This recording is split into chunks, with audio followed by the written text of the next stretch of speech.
This is exactly right.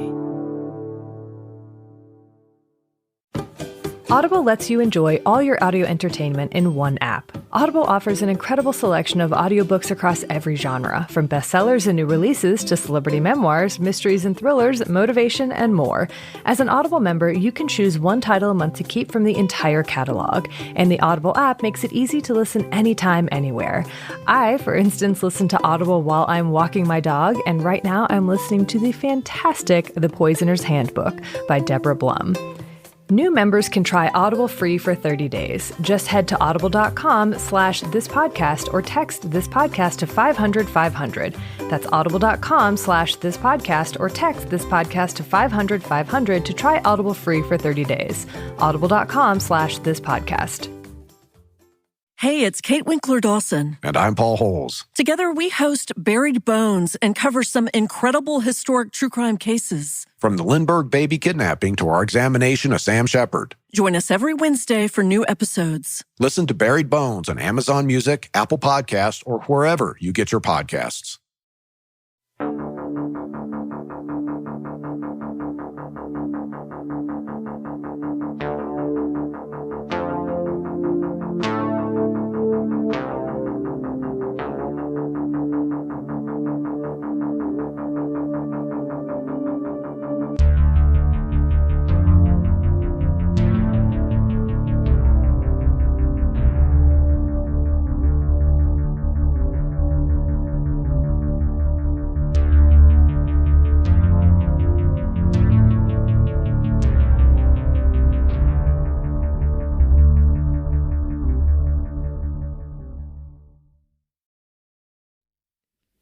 Hi, I'm Erin Welsh, and this Podcast Will Kill You. Welcome, everyone, to the second episode in this season's mini-series of bonus episodes. If this is your first time listening to one of these episodes, first of all, thanks for tuning in. And second, what I'll be doing in each of these episodes is chatting with authors about their books on science, medicine, epidemiology, history, basically all of the topics I know listeners of this podcast love so very well. This is a bit different than what I did in last season's bonus episodes, where I interviewed experts about a topic that we had covered in our previous week's regular season episode, but I am super excited for this mini-series, which I'm calling the This Podcast Will Kill You Book Club. We're going to be reading some fascinating books this season on subjects ranging from the troubling origins of American gynecology to the persistence of race science and research today, from the birth of food safety regulation to the scientific quest to understand SARS-CoV-2, which was the topic of our first bonus episode featuring David Quammen and his latest book, Breathless. This week, we'll be digging into a topic that's near, but not necessarily dear, to every one of us: sweat. I'm sure that many of you, like me, have experienced that intense feeling of embarrassment or worry as we sense our sweat pooling in our armpits, lower back, palms, behind our knees, seemingly everywhere at a very inopportune moment, and anxiously wondering not only how much our growing sweat stains are visible to those around us, but also how stinky we are. And we can try to quell that rising self-consciousness by telling ourselves that everyone sweats, so there's really nothing to be ashamed of, which is absolutely the truth. But I, at least, have a hard time not seeing sweat as the enemy. Or rather, I used to. In The Joy of Sweat, The Strange Science of Perspiration, author Sarah Everts, award-winning science journalist and journalism professor at Carleton University, asks us to reconsider our animosity towards sweat and body odor, and instead take a moment to reflect upon these incredible secretions, why we produce them, what secrets they hold, and what the future might have in store for their use. The Joy of Sweat serves as a much-needed perspiration pep talk, in Everts' words, and one which, by the end, will have you thinking more about sweat than you ever have before, and even appreciating this superpower we possess. Everts takes us on a fascinating and often hilarious tour through the world of sweat, touching on the evolutionary origins of sweat glands and the possible purposes of body odor. Did you know that humans are one of the few creatures that can sweat? And that there are many other body cooling strategies that other animals employ that we probably should be thankful we don't possess? She also reveals that our modern quest to suppress sweat or body odor is actually not modern at all, taking readers through ancient perfumes, smell museums, and the story of how antiperspirant was popularized thanks to the advertising campaign that shamed a nation into using it. Everts' sweat adventures are hardly confined to the dusty past, however, and she shows us just how much there is on offer if you would like to dip your toes, or your nose, into the world of sweat today. Whether that's through participating in a sweat dating event, attending the World Sauna Theater Championship, having your armpits sniffed by a professional sniffer, or getting to know some of the forensic and medical uses of sweat, along with the ethical concerns they may present. The Joy of Sweat is a wonderfully captivating and entertaining read, absolutely brimming with stories and facts that will have you texting your friends and family at all hours with sweat trivia and BO Did You Knows. But even more than that, it will encourage you to re-examine why you may feel shame over sweat and why we work so hard to cover up any trace of body odor. I could spend all day raving about this book by myself, but instead, let's take a quick break here and then get to the interview, where I will rave about the book directly to the author herself. Jill Evans has it all. A big house, fast car, and a great career as a decorated police sergeant in Wales. But when it comes to love, she can never seem to get things right. And after multiple failed engagements, Jill's starting to think it's never going to happen for her. That is, until she connects online with a charming, handsome, successful man named Dean Jenkins. From the outside, there may be some red flags, but Jill doesn't care. He is the one. And just 6 months in, Jill finds out she is pregnant, and they make plans to spend the rest of their lives together. But the night after Halloween, Jill receives a shocking text that will change everything. And what she reads threatens to take away her dreams of happiness, her career, and maybe even her freedom. Wondery and Novel's new podcast, Stolen Hearts, tells the intricate love story of Jill and Dean and how opposites really do attract. Follow Stolen Hearts on Amazon Music or wherever you get your podcasts. And hey, Prime members, you can binge the entire series ad-free on Amazon Music. Download the Amazon Music app today. Goodbye.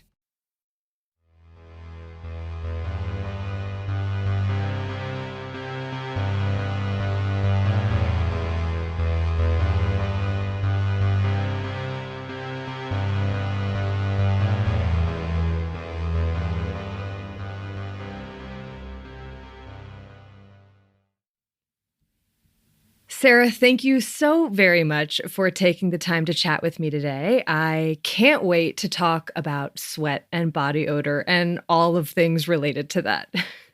I can't wait to talk to you about that too. First of all, I have to tell you just how much I loved your book. It really did make me appreciate sweat and body odor in more ways than I ever have before. And I especially love the title, The Joy of Sweat, because I don't think too many people find joy in perspiration or the body odor that can come with it, although I'm sure that would change once they read your book. So tell me, what about sweat brings you joy, and what inspired you to write a book about the topic? Great question. Okay, well, so for most of my life, I've been, like a lot of people, kind of mortified by my own sweat. I worried that I sweat more than average. I'm literally the first person sweating in any workout class, sometimes reaching for the towel just at the warm-up stage in hot yoga when I should be focusing on being zen and my downward dog. I'm like peering at other people's mats, looking to see if they're dripping too. And I just thought, this is comically absurd at some point, right? This is a class that I have paid for with money that promises to make me sweat, and yet I am embarrassed by the thing that A, I have paid for, and B, which makes me human. Because that's the other part. I'm a science journalist, and I've spoken to enough evolutionary biologists to know that they count sweating as one of the unique features of being human, including, things like big brains or being the naked ape.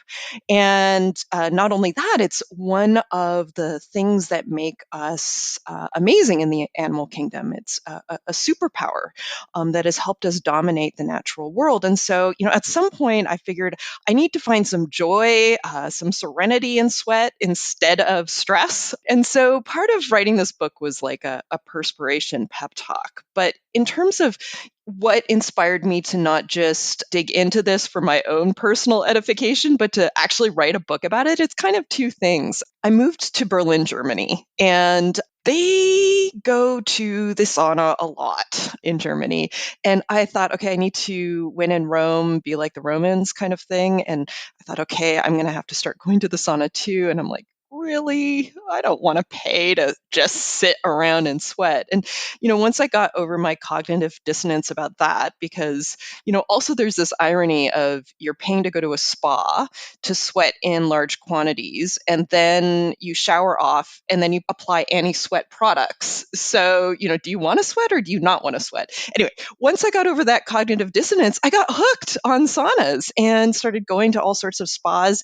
And the problem, though, is that spas spout all sorts of dubious health claims about the benefits of sweating. And again, as a science journalist, I kind of was curious to dig into those and to debunk the ones that are clearly hogwash, and to kind of lean into the ones that aren't. So that was one reason. And then another was a random email that I got in my inbox one day.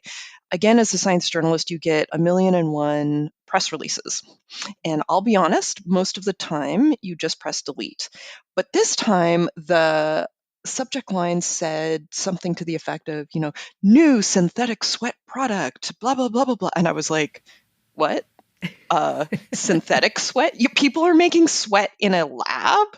I produce a lot of sweat. Should I make a side hustle here, and sell it? And I ended up writing an article about the artificial sweat industry, because right now there are bottles circulating the globe with rather expensive artificial sweat products for all sorts of industries, from forensic science to guitar string manufacturers. So there was, I just realized there's so much more to this thing that we're all kind of embarrassed about. And maybe, maybe I should write a book.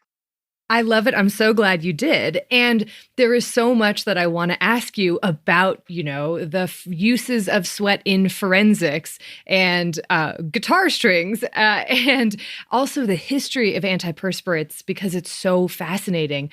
But first, let's get into the what, the how, and the why of sweat. So what is sweat and how do we make it? Sure. So we actually have two kinds of sweat. We have the salty, watery stuff that comes out when we're overheated, and that's called eccrine sweat. And that sweat is actually just the liquidy parts of blood, with all the big things like red blood cells and platelets filtered out. And it makes sense if you need to dispatch water to the surface of your skin to cool down. That's what sweat is for. Then the best source is the liquid pouring through our veins. So actually, eccrine sweat, that salty water stuff, is just blood minus the big stuff.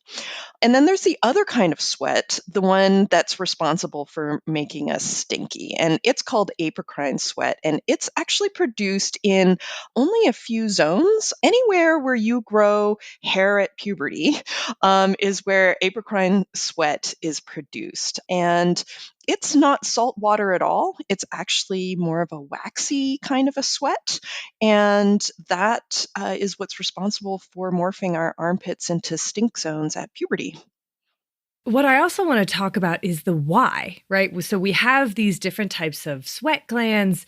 And as you mentioned, humans are pretty unique in our ability to sweat, and it's also a superpower. Why do we sweat? And what do we know about the evolutionary origins of human sweat glands? So Truly, evolution granted us the temperature controlled jackpot when we got eccrine sweat glands. Those are the glands that help us cool down. And effectively, when our body heat rises, we dispatch sweat to our skin, and it's the evaporation of that sweat using our body heat that cools us down. And so, effectively, that evaporated sweat, the evaporated water, whisks the heat away from our bodies. And this is a super useful technique for cooling down, and it's one that helped humans do all sorts of things. But in particular, it allows us to stay cool while we're physically active. What's amazing about that is if you can think of like the heady days of our evolution when we are chasing prey. So they are running away from us, and they certainly can run faster than us. But the thing is they have to stop to cool down. Whereas we have a cooling down system embedded in our own skin. And so we can cool down as we're on the run. And so effectively what happens is, we would chase our prey.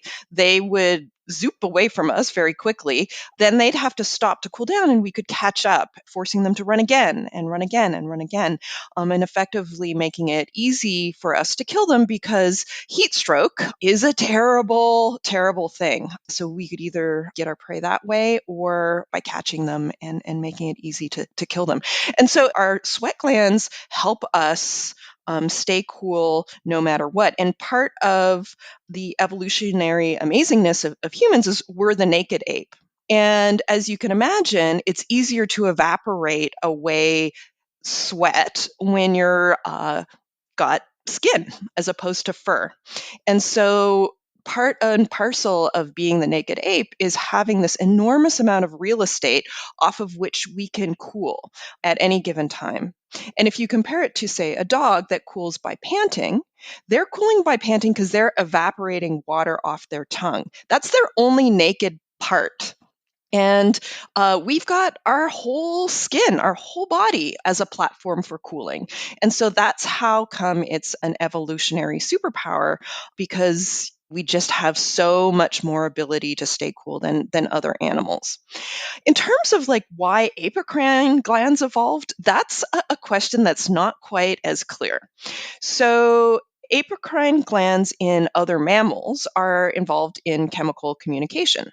Our apocrine glands become active at puberty, right when we reach sexual maturity. And so there's been a lot of searching for pheromones, sexual pheromones, and other molecules that might be communicating messages to other people through those apocrine odors. Now, the question is, are we still using them? Or are we still using that line of communication? Because we use so much deodorant and antiperspirants, we are not as close to each other. And when was the last time you truly sniffed another person when you met them, like dogs do or other animals? That being said, when humans meet, at least before COVID, we often have ceremonial greetings that involve getting pretty close to some other person, whether it's bowing towards them, giving them a kiss on cheeks, giving them a hug, shaking their hand, right? Getting us close enough that we can take a sniff if we want. And one of my favorite pieces of research on this was a study that surreptitiously videotaped people meeting for the first time and found that after people would shake hands with a new individual, within a minute or so, they would sniff their hands. And what was so fascinating about that is when the study subjects saw the videos, they accused the scientists of, creating deep fake videos because they just couldn't believe it. So yeah, it makes going to conferences pretty fascinating for me because I just sit at the sidelines and watch people shake and sniff. I could not believe that, and I will never be able to forget it. And I need to go to a conference right now to watch and observe, and I'm going to be very self-conscious about my own handshaking and sniffing afterwards. So I have another why that I'm sure so many people wonder about. I always feel like I sweat more than the average person. I don't know if that's true or not, but why do some people sweat more than others? Sure. It's actually a mixture of nature and nurture, as many things are. So clearly, there's a genetic component. Some people come from sweatier families. My family's really sweaty. We all sweat pretty fast and pretty quick. But in terms of like, what does that mean on a practical level? People have a wide range of sweat glands, so between 1.5 million to 5 million sweat glands on their skin. So some people just have more glands than others. And then there's also quite a large differential in the rate of those sweat glands, how fast the sweat comes out. And so what's interesting is, so if you can imagine like all the humans in the world stepping into a sauna simultaneously, we would produce enough sweat that it would be probably equivalent to Niagara Falls, the water flowing over Niagara Falls on a summer's day. And that's if we're all in the very middle of the sweat rates and the sweat gland numbers. If everybody were super sweaters, like perhaps you and I, it'd be like about 4 Niagara Falls on a summer's day. And yes, I did call parks, Niagara Falls parks, and got help from a federal employee who was very amused to talk to me. But yeah, so there's this like large genetic range that we have. But there's also this influence of nurture, of the environment. So our sweat glands, although we're born with our entire complement of them, they don't become active until our toddler years, fully active. They start to become active. But that level of activity is dependent on where we spend those early years. And so, what researchers are currently trying to figure out is, what does the temperature, the climate of the place that you spent your toddler years in, how does that affect how you sweat? Because there's clearly a connection, but they're trying to sort out what that is. But the take-home message is that you can blame your parents either by genetics or by virtue of where they made you grow up. Good to know. So you mentioned dogs panting as one of the ways that other animals control their body temperature or to give off heat, offload heat. Can you tell me some of the other ways that other animals control their body temperature that may make us as humans grateful that we sweat rather than do like what vultures do, for example? Yeah, vultures really did not win the evolutionary jackpot. Vultures have very liquidy poop, and they poop on their own legs as a way to cool down. And why, you might ask, would evolution bequeath that? Well, the best way to cool down is through this evaporation of water off a hot surface. And so for vultures, the most naked, skinny part of their bodies is their legs. And so they poop, wet poop onto their legs, and it's the evaporation of the water off of their skin that cools them down. And, a lot of animals use saliva, either by panting or by licking themselves. Seals use urine, another kind of bodily fluid, to cool themselves down when they are being territorial about rocks and don't want to plunge into the sea to cool down that way. They urinate on their fins. Honeybees vomit on themselves as a way to stay cool. And so animals use whatever bodily fluids they have at their disposal, and they dispatch that to their skin as the way to have some liquid to evaporate away the heat. Meanwhile, humans, you gotta think, compared to urine, vomit, poop, and saliva, sweat is pretty much a better option. And we not only have a lot of real estate, our skin, but we have glands that are specifically devoted to dispatching liquid in a very controlled manner when we overheat. So we don't even need to forcibly puke or pee. Our body just automatically goes into cool down mode.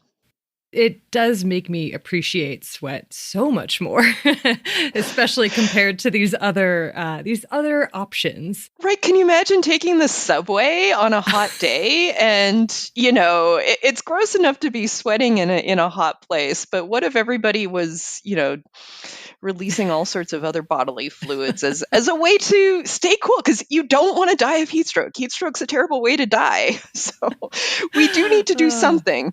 And sweat is comparatively a lot less gross than other options. It certainly is. And one of the things that I found so interesting that you mentioned was how, you talked about body odor as possibly playing a role in attraction or compatibility or some sort of messaging between humans to signal something that we don't quite know, but possibly like mating. And you brought this up in the context of the wild world of sweat dating. Can you tell me about this incredible idea of sweat dating and what your experience at one of these events was like? And I especially want to know whether you ever found out who number 15 was. Yeah, sweat dating is a very strange subculture, but also kind of a delightful one. So the premise is this. We find people attractive for all sorts of reasons, right? How they look, whether we have shared hobbies, sense of humor, all of that stuff. But ultimately, when you're trying to find a partner or even a hot date, ultimately body odor is going to make or break the moment. And so the premise of sweat dating is instead of triaging based on these other very legitimate characteristics of potential mates or partners, why not, cut to the chase and just figure out whether the smells match as a way, as, a first past the post strategy. And so what that actually means in practice is that you show up to one of these sweat dating events, and I went to one in Moscow about 4 years ago. But they have these events happening all over the world. They've had them in New York and Berlin, in Rio de Janeiro, and London. So you show up at one of these events, and the first thing you do is you're given a wet wipe to take away any products that you've put on, either perfume or anti-sweat products, to effectively kind of turn your body odor down to zero. And then you're taken through a sequence of calisthenics, high intensity interval training, burpees, squat jumps, push-ups, all the things, so that you effectively start to sweat. Then you're given a cotton pad to dab yourself in all your parts that might get stinky. And you put that cotton pad into a glass jar. And the jar is numbered, and only you know the number and the organizers know the number. Then those jars are placed on a table, and everybody sniffs through them. And you're supposed to pick your top 5. And kind of works like dating apps work. If I find your BO attractive or in my top 5, and I list your number down, and you find mine attractive and you list my number down, then it's a match. And in this particular case, a match included a VIP bracelet to an all-you-can-drink vodka cocktail lounge, so that you could check out whether the other characteristics like optics and, a shared love of, I don't know, taxidermy or soccer, I don't know what, was also, a draw. And yeah, it was totally surreal. It was kind of nerve-wracking. It was really fascinating because, some of the BO that you sniff, like, I will be honest, I was just like, no, thank you. And others, it was just like either kind of pleasant and nostalgic, or like, hello, and you're referring to jar number 15, where it just was like such a potent reminder that there are like really lovely things that you can do in a bed. And what's really funny about that is that it wasn't like it turned me into like some sex desiring automaton, but it was just like, oh, yeah. And it was so much so that I devoted my entire reporter's notebook sheet of paper to just 15 with a big exclamation mark.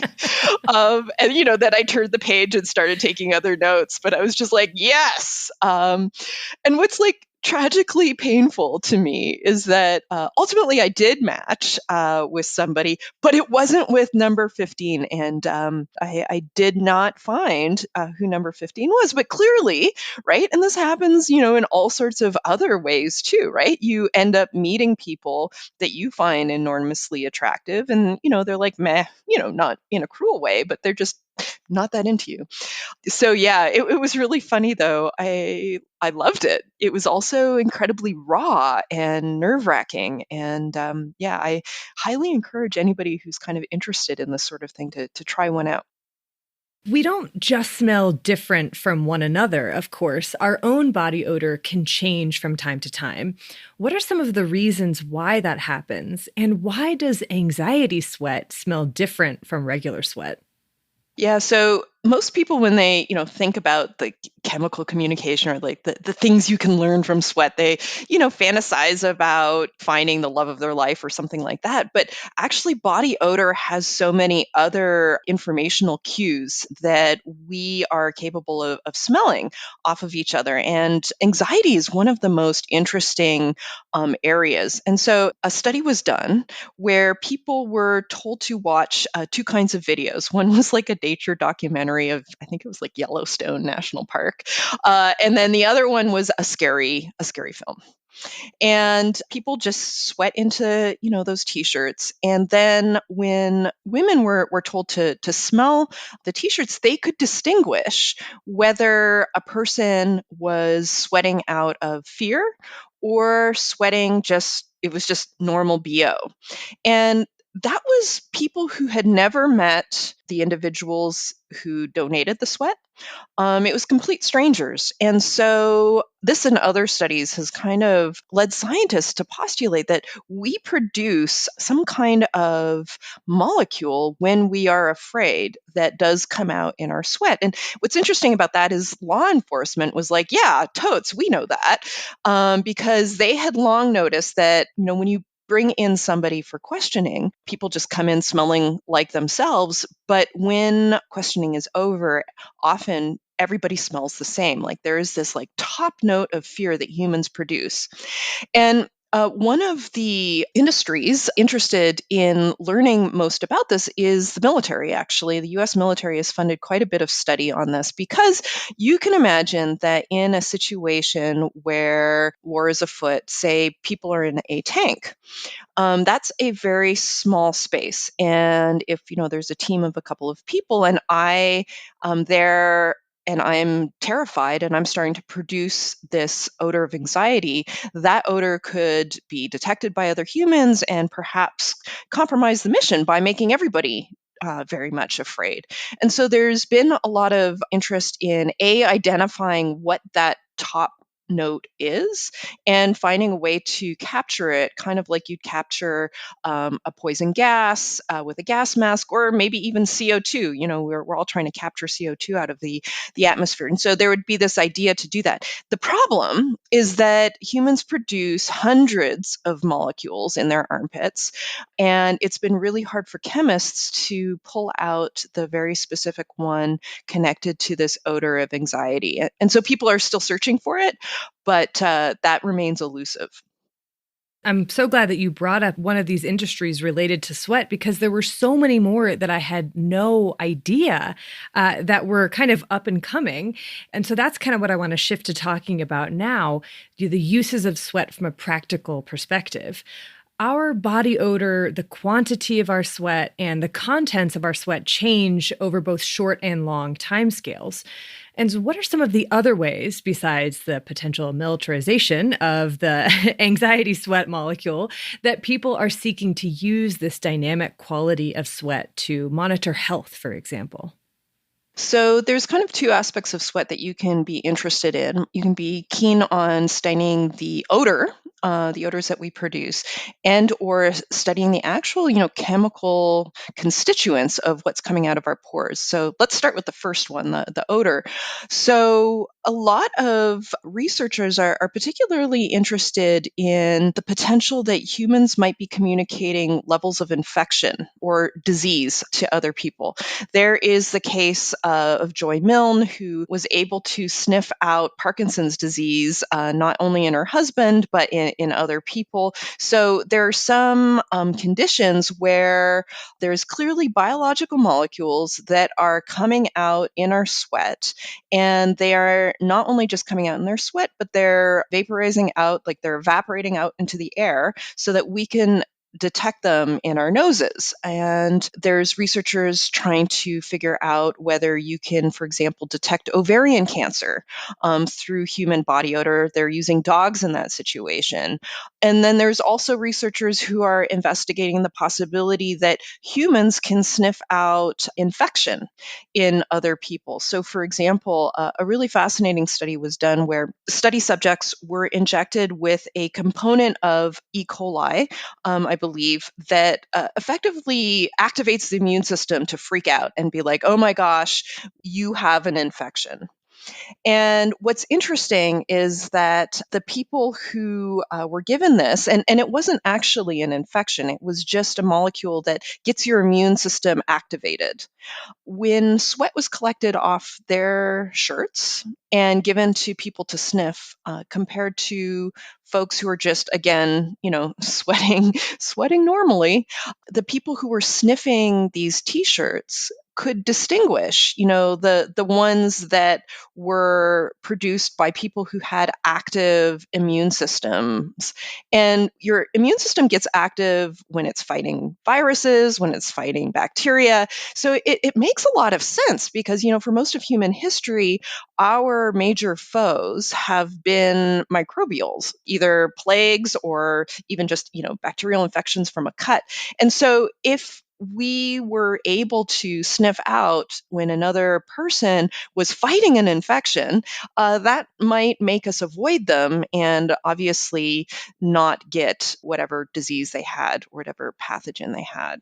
So there's that kind of interesting way that researchers are also looking at what comes out in our sweat that other people can sniff. But there's this whole other super fascinating area of sweat detection. And that's based on the premise, and the first one is based on the premise too, that everything that's circulating in our blood, that's a tiny molecule like hormones and other small biomolecules, that comes along for the ride with sweat. Because remember, sweat is just the liquidy parts of blood minus like the really big things like cells. And so you can detect all sorts of fascinating bits of information from people by analyzing their sweat. And sweat electronics is a hot area for all sorts of reasons. Alcohol, for example. You can imagine if you have a little Band-Aid sweat patch that can determine alcohol that's coming out in your sweat, if you have perhaps a sweat patch that's connected to your phone, sending push alerts when the alcohol coming out in your sweat rises above a certain level, you can get a little alert on your phone saying, hey, Sarah, probably best to take a cab home tonight instead of driving home. Or maybe that will be an add-on to the smartwatches that we all have because, those watches are in direct contact with our skin. And all sorts of fascinating things are coming out with sweat. So, for example, also, I know that there are sports researchers that are interested in things like stress hormones. So, say you have a team that's playing a really important match. Maybe everyone's wearing a little monitor that analyzes the chemistry of their sweat. And those little monitors are pinging back to a coach on the sidelines who can keep track of the players and note when stress hormones are being produced in a player's sweat. And that might be a good time to switch them out because probably their performance is starting to wane. So there's all sorts of like really fascinating ways that we can perhaps monitor our own sweat. But of course, there's the dark side of that, right? Which is surveillance. For example, fingerprints. Effectively, a fingerprint is inked in sweat. And that means that whenever you touch a surface and leave behind a fingerprint, you are leaving behind a little bit of sweat.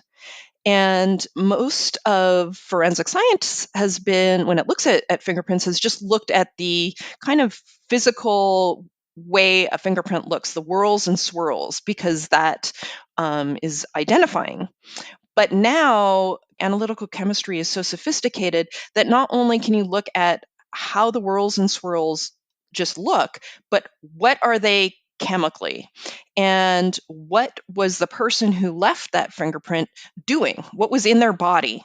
So I went and got my fingerprints tested with a forensic chemist, and she could tell that I had caffeine because caffeine metabolites were coming out in my sweat and being left behind in a single fingerprint from my index finger.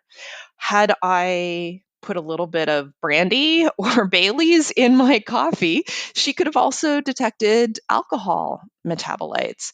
And in fact, in some proof of principle work that she's done, they lifted a fingerprint off a windowsill from a person who was a stalker.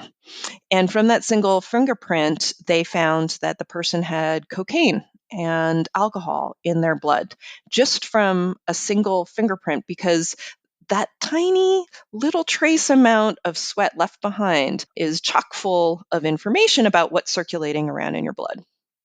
We are going to take a quick break here, but don't worry, when we get back, there is still plenty to talk about in the world of sweat.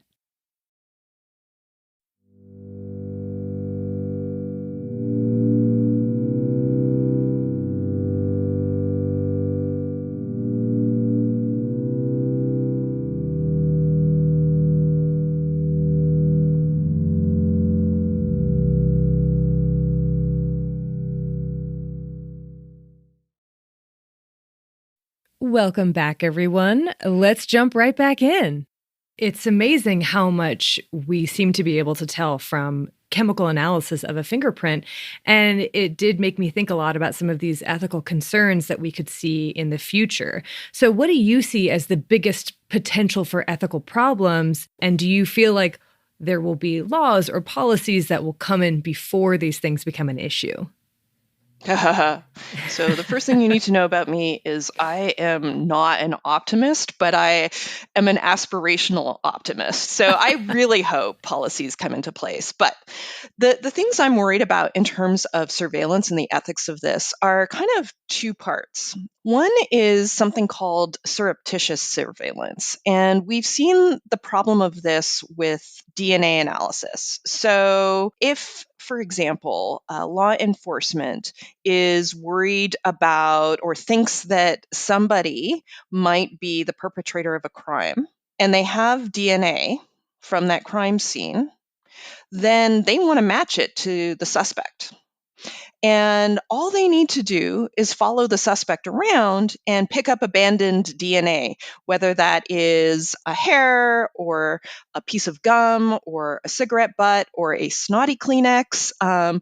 Actually, one of my favorite cases in Canada was law enforcement made a sting operation where they knew a suspect would go to this garage, this gas station, and they set up a table with a gum taste test and got the person to try one piece of gum and then try the other kind of gum, meaning that they had a piece of gum with their saliva in it. Anyway, so this is a gray zone in North America as to whether this is legal. It's ripe for a Supreme Court case. You know, for somebody to track somebody's telephone conversations, you need a judge to sign off on that. And yet we're in a situation where just DNA is capable of being picked up.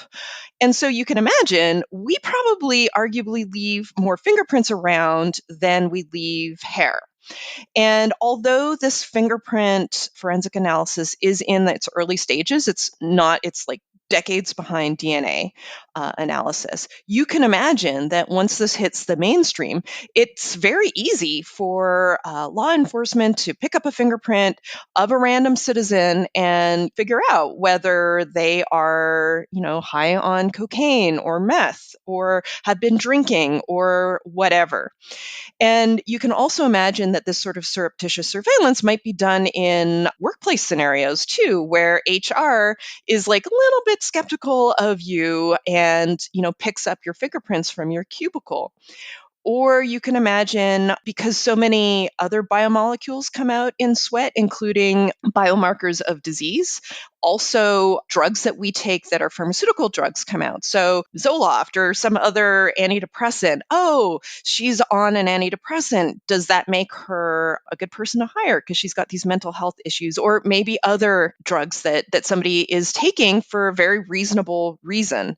Or is that person coming into work slightly intoxicated? So there's this aspect of surreptitious surveillance that makes me nervous. And there are not rules in place currently that are very clear on this kind of biological surveillance. So that's one thing I'm worried about. The other thing I'm worried about is the stuff that we will share with tech companies once all of these sorts of add-ons are part of our smartwatches, right? So it's not very long before you'll be able to buy an add-on to your smartwatch that sends you that ping alert saying, yeah, you had one too many, maybe you should go home by cab. Well, all of that information is being stored somewhere, presumably in a cloud. And, what does that tech company want to do with not only how much you drink, but what are the other drugs you take? What is your health status? All of these sorts of things are going to be stored somewhere. And even tech companies that aren't selling this so that you can get a little ad on your social media that suggests, I don't know, that you might want to stop drinking so much or do something else based on, the information that the tech company has sold. Even if they're not infringing your privacy, even if they're not selling your information to advertisers, what if there's a hack, right? Or what if a company gets sold? It's all this sort of thing that makes me super nervous. Absolutely. And although, you mentioned these sweat monitoring devices that we may soon see on every arm or incorporated into the devices we already wear on our arms, for now, it seems that the sweat market is pretty much dominated by deodorants and antiperspirants. How long have humans been trying to cover up our body odor, and what were the earliest perfumes like? Humans have been worried about sweat for a very, very long time. I mean, we have evidence that we were creating perfumes many thousands of years ago. But one of the most amusing examples of how long we've been worried about BO comes courtesy of the Roman poet Catullus to his friend and then nemesis Rufus. This is, the classical Roman poet Catullus. And he said to his friend, "Wonder not, Rufus, why none of the opposite sex wishes to place her dainty thighs beneath you, not even if you undermine her virtue with gifts of choice silk or the enticement of a pellucid gem. You are being hurt by an ugly rumor which asserts that beneath your armpits dwells a ferocious goat. This they fear, and no wonder, for it's a right rank beast that no pretty girl will go to bed with. So, either get rid of this painful affront to the nostrils or cease to wonder why the ladies flee." Yeah. So we've been worried, right? We've been worried about stinking for a while, but for most of human history, we've dealt with it by a mix of either washing our bodies and or applying perfume. And so it's only in, the last 100 plus years that we've started using anti-sweat products. I love the story of Edna Murphy and Odorono. I think it's so interesting the way that these changing perceptions of personal hygiene in this larger historical context, but also marketing, how these played a role in the success of Odorono. So can you tell me a bit about that story? I would love to. The first thing I need to tell you, though, is the difference between deodorants and antiperspirants, because it plays an important role as a, side character. So the reason we stink in the first place is because our apocrine glands are releasing this little waxy fluid. But actually, that waxy fluid isn't stinky at all. What makes it stinky are the bacteria living in our armpits. And our human microbiome does all sorts of wonderful things for us, but it also is responsible for BO. And so the bacteria, particularly Corynebacteria that live in most people's armpits, eat this waxy sweat, which isn't smelly, and they metabolize it, effectively making microbial poop. And it's that stinks, right? It's after they've eaten our sweat and metabolized it that they produce RBO. Okay. So the way that deodorants work is they are effectively disinfectants for our armpits. They kill the bacteria living there, destroying the microbes that would eat our sweat and make us stinky. Antiperspirants have a different strategy. They actively block our pores. And so what happens there is you block the buffet of sweat to the bacteria living in your armpits so that they starve and can't eat your sweat and make you stinky. So there's these two kind of strategies. And, around the time that disinfectants were discovered, sort of in the late mid 1800s and onwards, doctors were realizing, oh, this stuff is great. You can disinfect medical equipment, and that's when people start thinking, oh, bacteria make equipment stinky. Bacteria might be making our armpits sticky. Let's put these things in our armpits, and they won't be stinky anymore.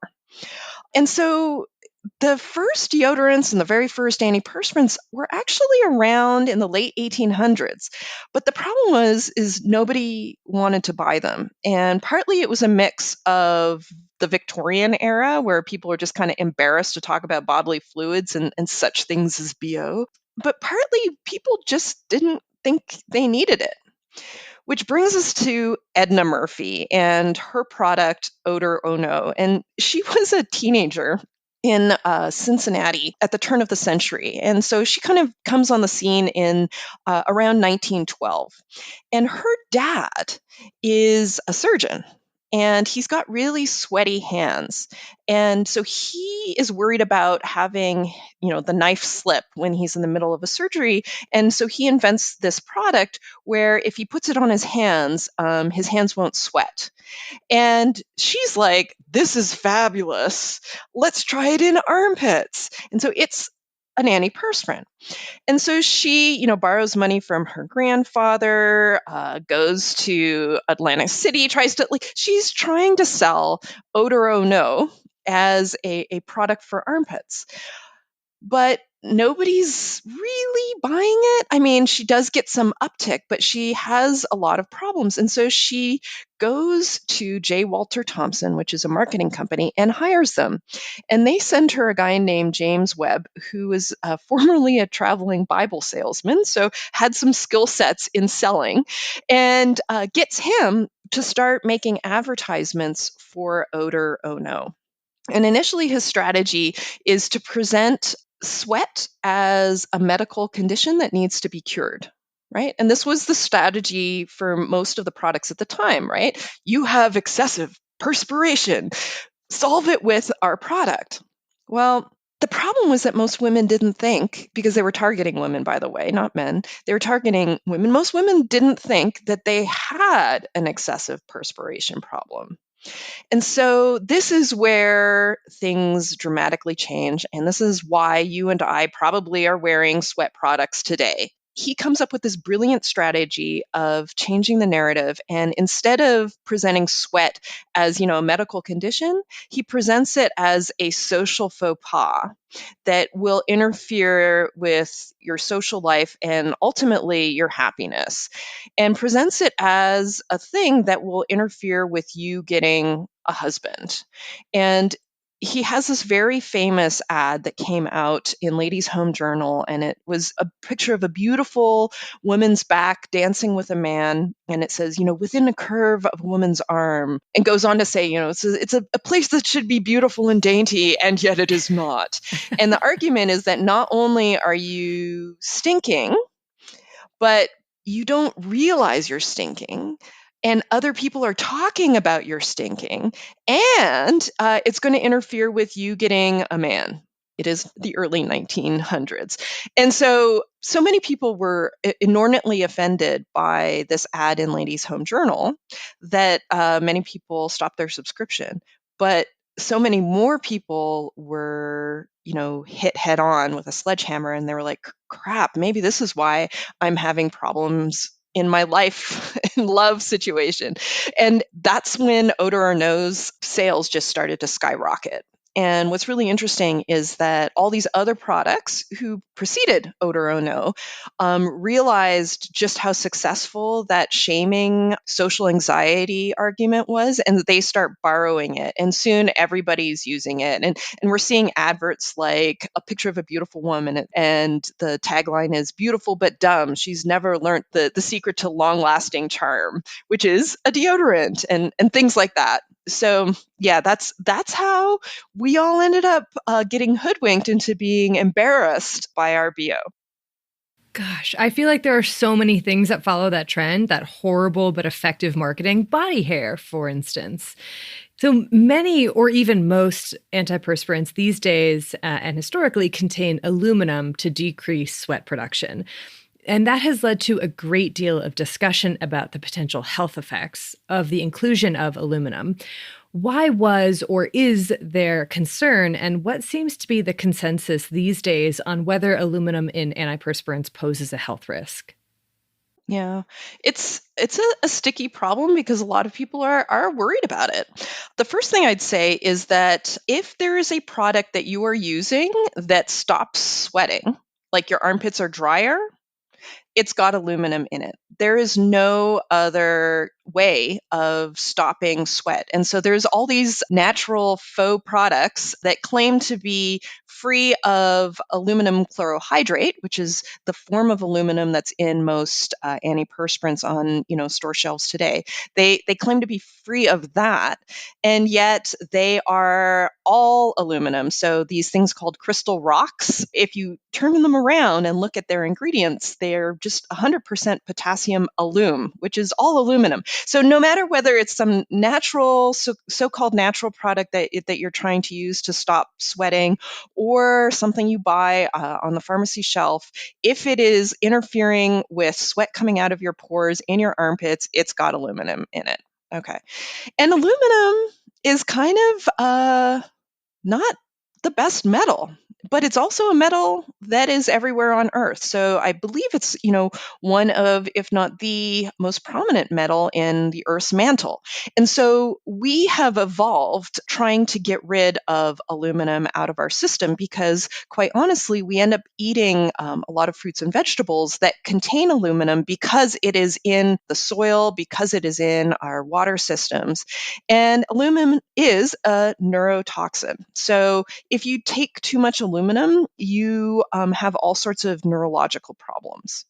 I will say that folks have researched heavily this purported connection between Alzheimer's and aluminum, and generally all the major associations out there have found that when you compare it, it is not a causative agent of Alzheimer's disease. But it's still not a great metal to have in your body.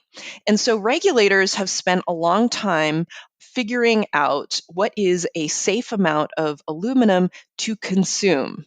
And by that, I mean in the food, because aluminum, it turns out, is it's a lot in spinach, it's a lot in sesame seeds, and so they've created these limits of how much aluminum you can eat. And then they universally applied those limits and assumptions about those limits to antiperspirants. The difference is that when you consume aluminum in the food that you eat, it's getting absorbed and passing through your system, through your digestive tract. And that's a very different situation than over skin. And actually, there has not been very much actual research about how much aluminum goes through your skin and into your blood system from antiperspirants applied on skin. And quite honestly, a couple of years ago, the European Union, their regulatory bodies were so concerned about this that they went to the cosmetic care industry and said, hey, folks, you need to do some studies. You need to actually show how much aluminum is passing through and whether this is of concern. And that just came out a couple of years ago, those studies, and effectively they found that there is some aluminum that gets absorbed, but it's not an amount that is of concern when you look at the levels of aluminum in our bodies, at this body burden that we worry about, because we are going to be absorbing aluminum all the time through food, through other ways, because it's everywhere around us. It's just not at levels that should be concerned. That being said, I guess what I would say is I approach antiperspirants with the care that I approach drinking whiskey, right? There's all sorts of like trace amounts of carcinogens in whiskey. I really like whiskey and I drink it sometimes. I do not drink it every day. And that's kind of how I approach antiperspirants. Like on days when I have to be, doing something in public and I know I'm going to be nervous and maybe really sweaty, yeah, I'll wear antiperspirant. But, do you need to wear it all the time? Not necessarily. But ultimately, I'm not super worried about it. So while researching for this book, you experienced so many incredible and unusual things, from sweat dating to the World Sauna Theater Championship to getting your armpit sniffed by a professional sniffer and visiting an archive of historical perfumes. Can you share your favorite or most memorable experience? Oh, Lord, there's a lot.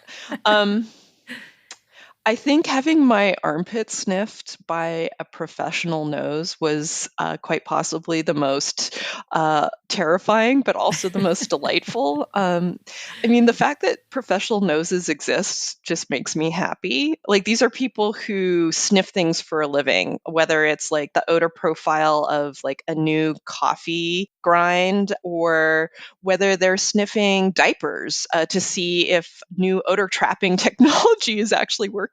And what's amazing is that there's people who sniff armpits for a living so as to be the kind of science behind when deodorant and antiperspirant companies claim, 24-hour effectiveness or 48-hour effectiveness.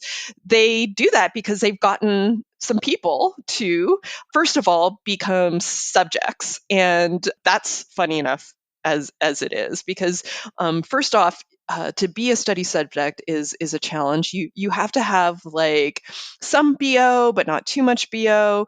Your armpits have to be producing the same amount of body odor, because ultimately the great thing about armpits is we have two. And the great thing about science, or rigorous science, is you always need a control. And so effectively you need people as subjects who have equally stinky armpits, so as to have one to sniff with the control and one to sniff with the product. And when it gets down to actually trying out these products, the rigor of how people sniff is kind of hilarious. You're like supposed to get within. So first, what happens is if you're the person who has donated your armpit to science and you're now going to be sniffed, you take your hand and you put it behind your head, kind of raising your armpits, opening it up to the world, right? And then the sniffer comes in and they've got this little cone. And the little cone is like, imagine those water cones that you get that are made of paper that look like a dog cone, but they've just had the bottom sniffed out. And normally you would drink water out of them, but now they've got the bottom sniffed out. And they have the tiny part near their nose, and they have the large opening part approaching your armpit. And they get to exactly 6 inches away, and then they sniff. And they're supposed to take 3 short bunny sniffs. And bunny sniffs is the technical term. And you're supposed to take a small sniff so that you don't, if the BO is super strong, you don't like overpower the sensor that is the nose. So you take these like bunny sniffs, and then you like step back, you clear your nostrils, and then you sniff the other armpit. And anyway, this was one of the most, like, I don't think I've ever been so vulnerable and worried. And yeah, it was deeply fascinating, and also kind of absurd. And honestly, if I had to redo my life, maybe I would be a professional nose for a living because it was actually also really interesting. I really like smelling things for a living. It's so cool. Yeah. So what was the verdict? Can you remind me of the verdict on your Was I armpit? stinky or not? Well, I had been a very naughty subject, so I had put on deodorant that day, and I had actually put on deodorant in both my armpits. So she was just showing me how it works, and she was like, "Wow, there's a lot of citrus in here," because oddly enough, I have kind of like a lemongrass product that I like to use. So she was mostly kind of taking me through the protocols, but she did point out that I did apply a lot of deodorant. And what's funny about that is I did. So I'd taken the train out to New Jersey from New York City where I was staying. And, while I was waiting in the room for her to come and get me, I had to pee. And so I went to the bathroom and then I'm like starting to panic and I'm like, do I stink? This is a professional nose. So I like lathered on a whole bunch more deodorant than I probably needed to.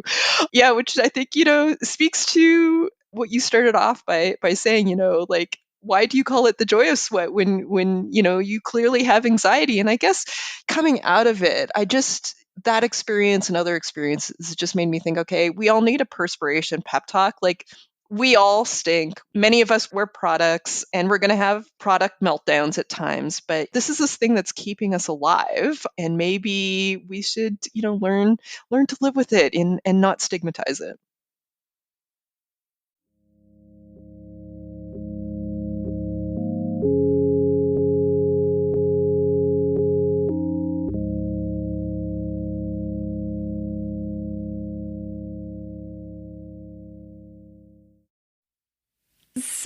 So amazing. Sarah, I had such a fantastic time chatting with you about all things sweat related. I never imagined that someday I would have an hour-long conversation about sweat and body odor, but I'm so glad I did.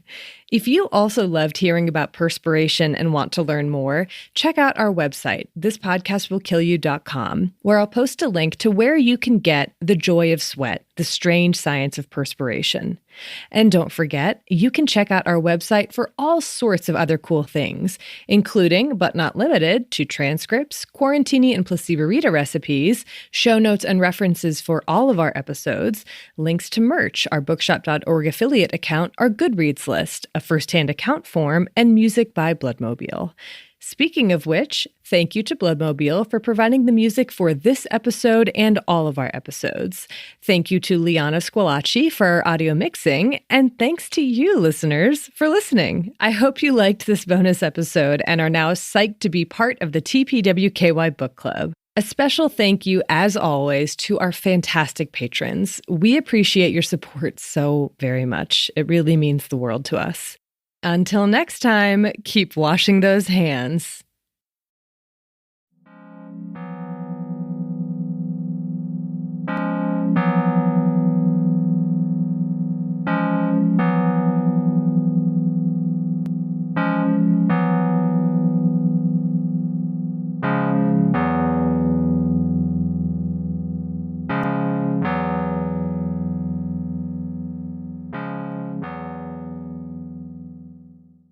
Listen, follow, leave us a review on Amazon Music, Apple Podcasts, or wherever you get your podcasts. Hey, Prime members, did you know you can listen to This Podcast Will Kill You early and ad-free on Amazon Music? Download the Amazon Music app today. You can support This Podcast Will Kill You by filling out a survey at Wondery.com/survey.